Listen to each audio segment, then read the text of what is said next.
penciptaan pemuda-pemudi yang bisa berdiri tegar, menanggung beban dan kewajiban menjadi tiang negara. Itu tidak gampang.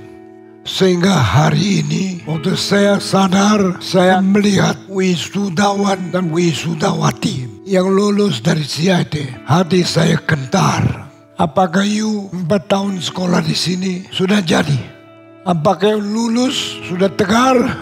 Apakah hari ini engkau dapat ijazah? Engkau sudah sukses, sudah berhasil menjadi pemuda yang boleh menopang, menanggung kewajiban seluruh bangsa. Apa itu cendekiawan? Orang bilang cendekiawan yaitu ilmuwan.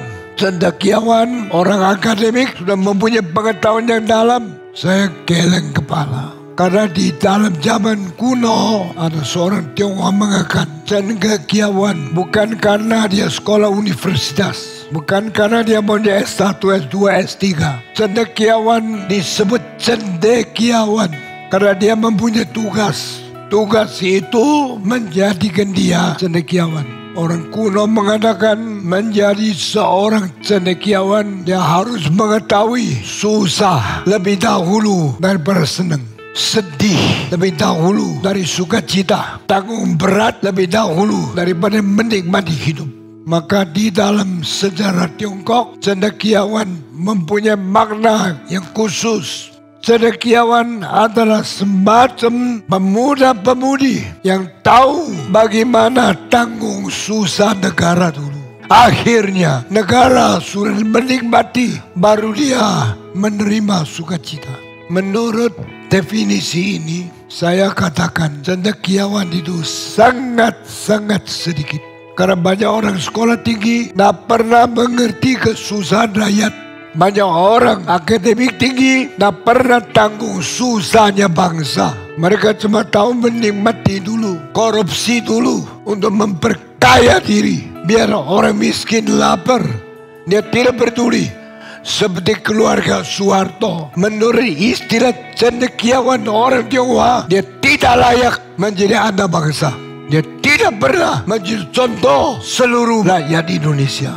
Karena dia meskipun membuat Indonesia kaya, tapi di dalam membuat Indonesia kaya, dia membuat anak-anaknya kaya dulu.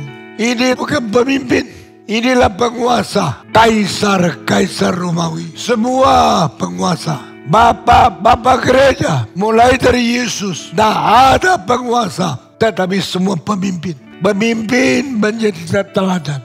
Jadilah cendekiawan, jadilah orang bertanggung jawab, jadilah contoh bangsa, jadilah teladan rakyat. Bukan korupsi dulu, bukan senang-senang dulu, bukan menikmati dulu.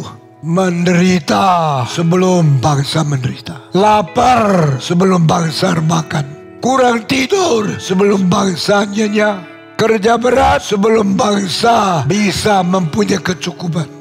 When a young man, when a student, when a graduate, seperti kamu mempunyai pengertian yang baru saya katakan, bangsa itu bahagia. Jadi pemuda yang berjiwa, berkarakter yang agung, menderita sebelum seluruh bangsa menderita. Menikmati hidup sesudah seluruh bangsa menikmati. Itulah pemimpin agung. Saya sering pikir, sudah begitu banyak universitas, tambah satu CIT untuk apa? Mengapa gereja Reform Injili mendirikan satu universitas lagi? Kecuali universitas yang didirikan oleh orang Kristen betul-betul menyatakan teladan. Kalau tidak, tutup sekolah ini. Apakah artinya Christian education? Pendidikan Kristen mempunyai satu tujuan tertinggi, to build up the personality to be like Jesus Christ.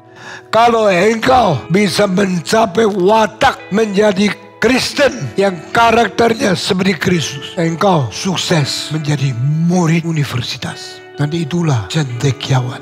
Biarlah semua yang lulus menjadi anak-anak Tuhan yang mau menderita sebelum bangsa menderita. Baru mau menikmati hidup setelah seluruh bangsa bahagia.